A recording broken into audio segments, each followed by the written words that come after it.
સુરતમાં એટલી હદે સ્થિતિ વણસી ગઈ છે કે અનેક ઘરોમાં વરસાદી પાણી ઘૂસી ગયા છે, જેના કારણે સ્થાનિક રહેવાસીઓને ભારે મુશ્કેલીનો સામનો કરવો પડી રહ્યો છે. સ્થાનિકોનો ગંભીર આક્ષેપ છે કે સોસાયટીમાં ઘૂંટણસમા પાણી વચ્ચે વૃદ્ધો, મહિલાઓ અને નિર્દોષ બાળકો હજુ પણ પોતાના ઘરોમાં ફસાયેલા છે. કલાકો વીતી ગયા હોવા છતાં આ લોકો સુધી ન તો ખોરાક પહોંચ્યો છે, ન તો પીવાનું શુદ્ધ પાણી. જરૂરી સુવિધાઓ ન મળતા હવે રહીશોમાં ભારે રોષ જોવા મળી રહ્યો છે. ચોંકાવનારી વાત તો એ છે કે સ્થાનિકોના જણાવ્યા મુજબ હજુ સુધી આ વિસ્તારમાં કોઈ બોટ કે પૂરતી રાહત બચાવ ટીમ પણ ડોકાઈ નથી. પાણીના નિકાલમાં અને રાહત કામગીરીમાં થઈ રહેલા આટલા મોટા વિલંબને કારણે સુરત મનપાની 100 કરોડની પ્રી મોન્સૂન કામગીરી સામે ફરી એકવાર મોટા સવાલો ઊભા થયા છે.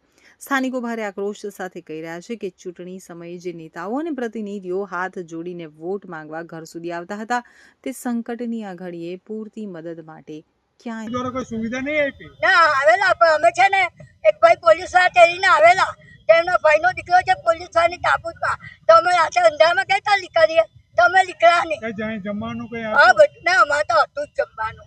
તો તમે એટલા પાણીમાં પાછો હમણાં બહાર આવ્યા એનું કારણ શું? પાણી આવે ને એટલે નીકળી જાય, મટી હોવાય નહીં પલંગ વગર, એટલે અમે બહાર નીકળી ગયા છીએ. એવું છે. હા બોલ, બોલો બોલો. આપણું નામ? ભૂપેનભાઈ, ભૂપેનભાઈ. આ નાના બચ્ચાને લઈને છોકરીને લેવા આવ્યા. હા. કેમ કોઈ સુવિધા નહીં મળી? સુવિધા કઈ નહીં મળી હોય. હા. મળવી જોઈએ ને, અત્યારે હોળીનો સુવિધા આપી છે ને એ લોકોને, કોર્પોરેટર ને. આયા 22 વર્ષ પછી કઈ ભરાયું પાછું. આ નાના બાળકને તમે લઈને કેટલા કિલો, અડધો કિલો? આ નસાવંજી પાટેના. તો તમને કોઈ એસએમસી દ્વારા કોઈ સુવિધા, કોઈ નહીં. કોઈ બોર્ડ આવી? બહુ કાલે રાતે આવી, અત્યારે નથી આવી એમ કે છોકરી.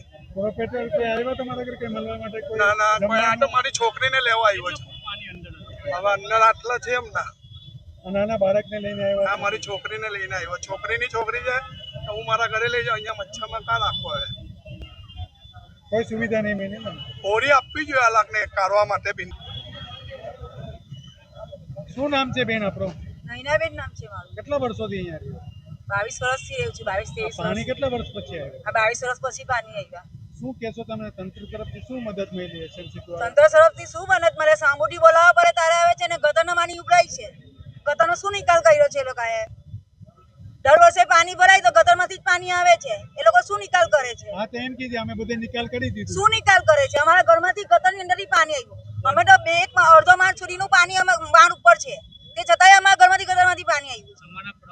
કોર્પોરેટર કહી રહ્યા છે કે કામ થયું છે ને બધાને સુવિધા આપી. શું કહેશો તમે એના માટે? હે બેન, શું કહેશો? જો તો કહેવાનું કઈ એમાં છે ને, પેલા મોટા માણસને તકલીફ પડે છે, બીજું કઈ નથી. અમારે જ્યારે ગમે તેમ બહાર નીકળી તમારા આવીએ, હિસાબે કઈ કામ જ નથી થયું એમ કહેવાનું ને? અડધું થાય ને અડધું નહીં થાય, અડધું રહી જાય, ઉપર પર સાફ કરીને જતા રહી.